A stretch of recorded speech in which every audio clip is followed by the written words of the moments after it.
मंदिर तोड़ने का समर्थन करने वाला आदमी है, धिक्कार है कायर और नकली हिंदुओं से। एक संत के लिए धर्म और राष्ट्र से बढ़कर के कुछ नहीं हो सकता। संत है?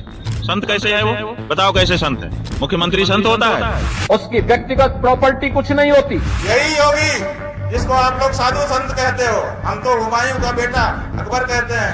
गुस्सा नहीं होगे? हमारी बात सुनी नहीं जा रही है, हम गुस्सा नहीं होगे? बताओ।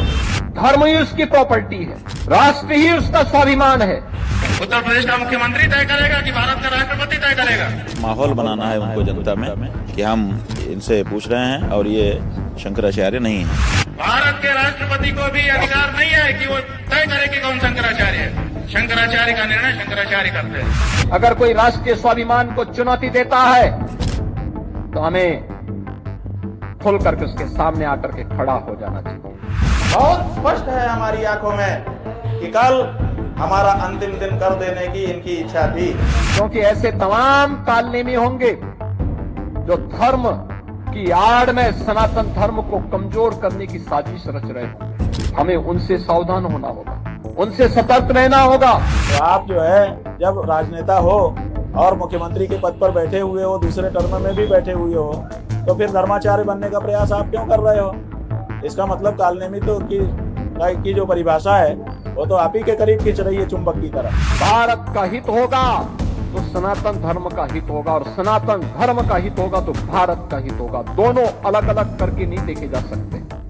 उत्तर प्रदेश के प्रयागराज में माघ मेले के दौरान ज्योतिर्मठ के शंकराचार्य स्वामी अभिमुक्तेश्वरानंद सरस्वती और मेला प्रशासन के बीच के विवाद की देश भर में काफी चर्चा है।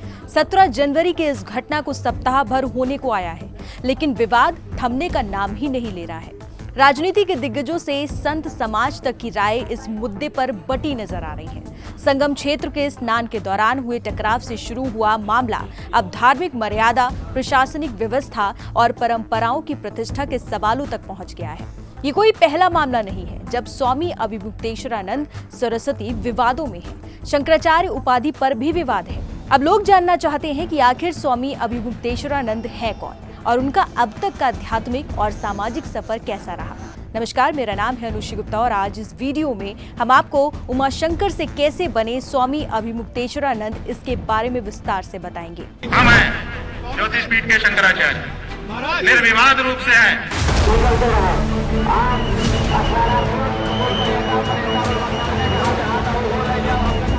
पहले वो समझिए कि ये पूरा विवाद आखिर शुरू हुआ कहां से। 17 जनवरी को मौनी अमावस्या के अवसर पर स्वामी अभिमुक्तेश्वरानंद सरस्वती प्रयागराज माघ मेला में संगम घाट पर स्नान करने पहुंचे थे। पूरे लाओ लश्कर के साथ वो अपनी पालकी पर आए थे, लेकिन पुलिस प्रशासन ने उन्हें बिना रथ के आगे बढ़ने को कहा और इसी बात को लेकर स्वामी अभिमुक्तेश्वरानंद सरस्वती और मेला व्यवस्था में जुटे कर्मचारियों के बीच विवाद हो गया। इस दौरान उनके समर्थकों और पुलिस के बीच धक्का मुक्की की हालत बन गई और अभिमुक्तेश्वरानंद मेले में ही धरने पर बैठ गए।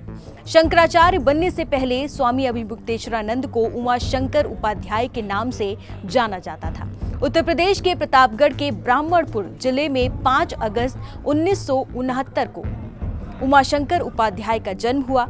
उमाशंकर उपाध्याय की प्राथमिक शिक्षा प्रतापगढ़ में ही हुई। वाराणसी के मशहूर संपूर्णानंद संस्कृत विश्वविद्यालय से शास्त्री और आचार्य की शिक्षा ग्रहण की है। इस दौरान पढ़ाई के दौरान वो छात्र राजनीति में भी सक्रिय रहे। वो 1994 में छात्र संघ का चुनाव भी जीते थे। बाद में वो गुजरात चले गए। गुजरात में उनका संपर्क ब्रह्मचारी राम चैतन्य से हुआ, जो स्वामी करपात्री महाराज के शिष्य थे। उन्हीं की प्रेरणा से उमाशंकर उपाध्याय ने गंभीरता से संस्कृत अध्ययन की और ध्यान दिया। उमाशंकर उपाध्याय ब्रह्मचारी राम चैतन्य के माध्यम से करपात्री महाराज से मिले और फिर ज्योतिर्मठ पीठाधीश्वर स्वामी स्वरूपानंद सरस्वती से मिले। इसके बाद 15 अप्रैल 2003 को दंड संन्यास की दीक्षा ली और इसी के साथ उन्हें नया नाम स्वामी अभिमुक्तेश्वरानंद दिया गया। 11 सितंबर 2022 को पीठ के शंकराचार्य स्वामी स्वरूपानंद सरस्वती का निधन हो गया, जिसके बाद अगले ही दिन उनका पट्टाभिषेक हुआ और स्वामी अभिमुक्तेश्वरानंद ज्योतिर्मठ के शंकराचार्य बने।